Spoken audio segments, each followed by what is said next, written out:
मानसी यानी मनु बहुत ही लाड़ प्यार में पली बड़ी एक लौती बेटी थी।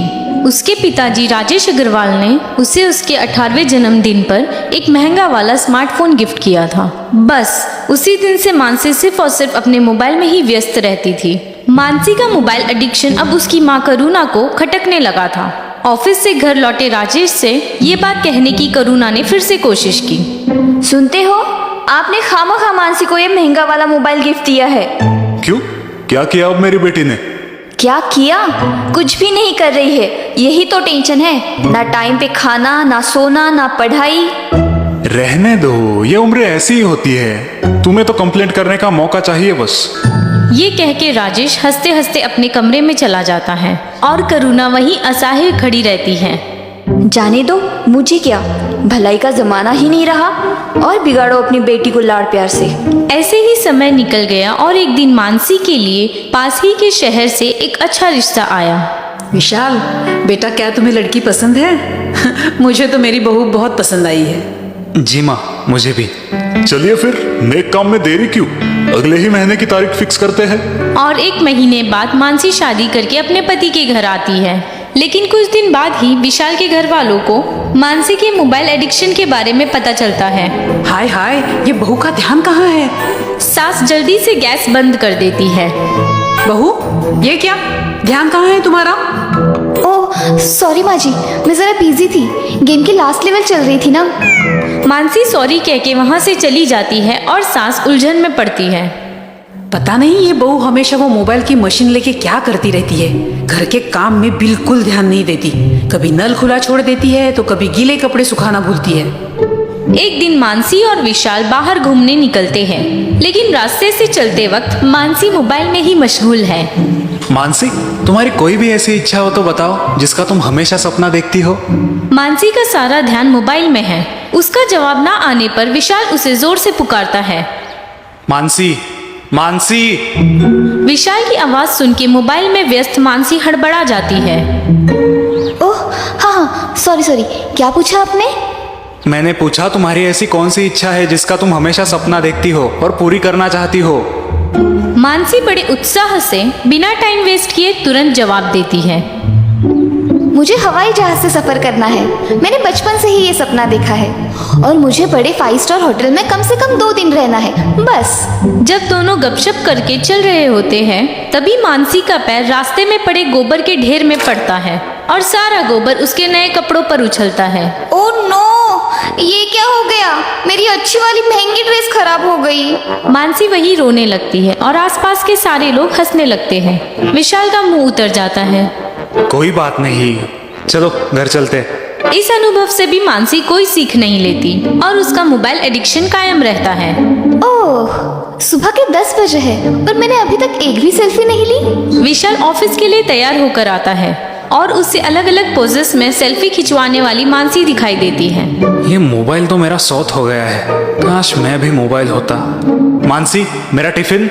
हाँ, अंदर किचन में रेडी है, बस रोटियां सेकनी बाकी है और सब्जी में नमक डालना है, अभी कर देती हूँ। मानसी भागती हुई किचन में चली जाती है। अब तो ये रोज रोज का सीन हो गया है और विशाल का टेंशन दिन ब दिन बढ़ता जा रहा है। कैसे समझाऊं मानसी को, समझ नहीं आ रहा। इसके इस मोबाइल के एडिक्शन की वजह से सारा घर डिस्टर्ब रहता है। तभी विशाल की माँ वहाँ एक जली हुई साड़ी लेकर आती है। विशाल बेटा, ये देखो बहू ने क्या नया तीर मारा है। ये तो आपकी शादी की साड़ी है ना, ये कैसे जल गई? बहू को इस्त्री करने कहा था मैंने, और वो महारानी मोबाइल में व्यस्त हो गई, और यहाँ मेरी साड़ी को अग्नि संस्कार कर दिए। ऐसे ही चलता रहा ना तो एक दिन इस घर को भी। माँ प्लीज ऐसा मत बोलिए, मैं समझाता हूँ मानसी को। मैं तो थक गई हूँ समझाते समझाते। अब तू मुझे तीर्थ यात्रा पे ही भेज दे, मन तो शांत रहेगा। अपनी शिकायत सुना के माँ अंदर चली जाती है और विशाल सोच में पड़ता है। इससे पहले कुछ और बड़ा नुकसान झेलना पड़े, मुझे कुछ ना कुछ करना होगा। उसी दिन रात को विशाल ऑफिस से खुशी खुशी घर लौटता है। उसके हाथ में हवाई जहाज की 2 टिकट्स हैं और बड़े से 5 स्टार होटल का ब्रोशर होता है। मानसी, मानसी, कहाँ हो भाई? तभी विशाल की माँ मायूस चेहरा लेके वहाँ आती है। क्या हुआ माँ, आप ऐसे उदास क्यों दिख रही है? कुछ नहीं, तुम दोपहर को फोन क्यों नहीं उठा रहे थे? हाँ, मैंने देखे आपके मिस कॉल्स, लेकिन एक मीटिंग में बिजी था और बाद में आपको कॉल करना भूल गया। सब ठीक है ना? ऊपर तुम्हारे कमरे में जाओ, मानसी तुम्हारा इंतजार कर रही है। माँ की बात सुनकर विशाल उलझन में पड़ता है और अपने रूम की तरफ बढ़ता है। विशाल जब अंदर आता है तब मानसी रोता चेहरा लेकर पैरों पर एक चादर ओढ़े बैठी दिखाई देती है। मानसी, ये देखो मैं तुम्हारे लिए क्या सरप्राइज लाया हूँ। जल्द से जल्द अपना सूटकेस पैक करो, हम परसों सुबह की फ्लाइट से मलेशिया जा रहे हैं।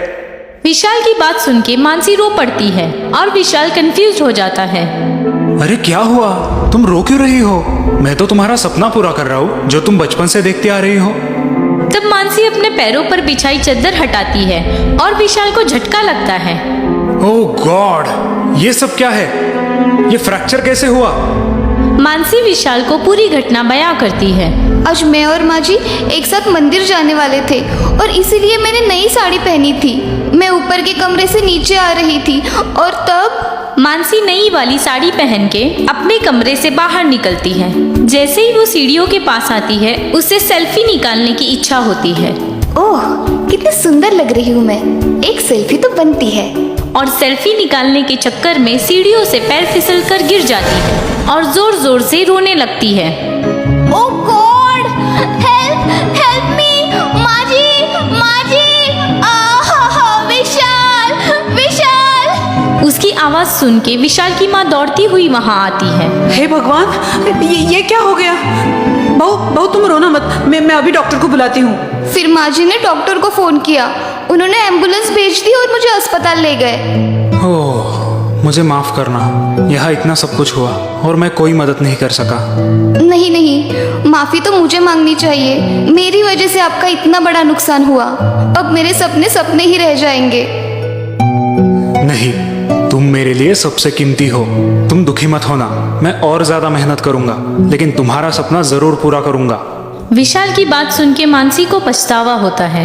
वो अपना टूटा फूटा मोबाइल हाथ में लिए रोने लगती है।